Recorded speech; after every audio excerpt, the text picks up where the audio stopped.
If I enter a new room in a mixed reality project in Idea Engine, this is the scene that I'll be displayed with. So you can see all the different surfaces I've got. And you can also see that we've got these anchor points that are going to get used by the experience.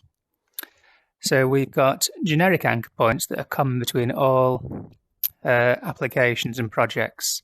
So things like spawning to the right, spawning to the front, primary walls. Now what I can do is I can change the order and disable some of these surfaces to decide if they get used in the game. So for example, my main wall face to interact with, I don't want it to be on the window. And I've got a nice big fake wall behind me, so I'm going to put G to the top of the list. So that'll recalculate the spatial anchors. And now I've got the primary wall over there. I've got a spawn point in front of me now, so that's towards the primary wall. Spawn point to the right there. And some of these other walls, so wall face A, I don't want to interact with that because that's mainly a window, so I can disable that. And I could disable some of these smaller walls as well, like wall face C. So that ensures that they won't get used by the scripts either to position objects on. So it's automatically just generating all the generic anchors, but there's some anchors that are project specific, such as this one.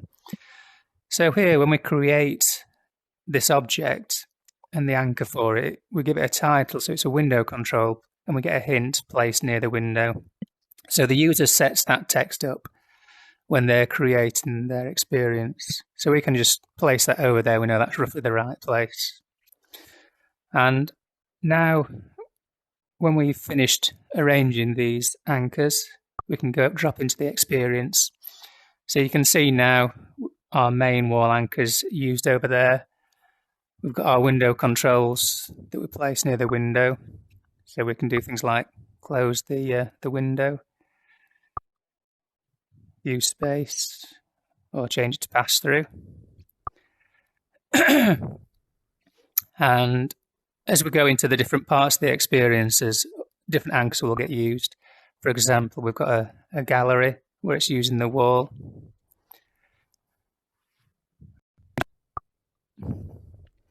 And we could go into the tabletop games where it's using a surface. So it's automatically just detected these things. But if I wanted to use a different setup while I'm actually in the game, I can just go back into settings and mixed reality and get back to this screen again. And then I could move these objects around, change the orders. So for example, I could just manually drag the primary table and put it on this one, or I could go and change the order list. And when I come back out, the objects are going to move. So you should be able to see how that will let you easily adapt an experience before you start it or during the experience for all different room types configuration.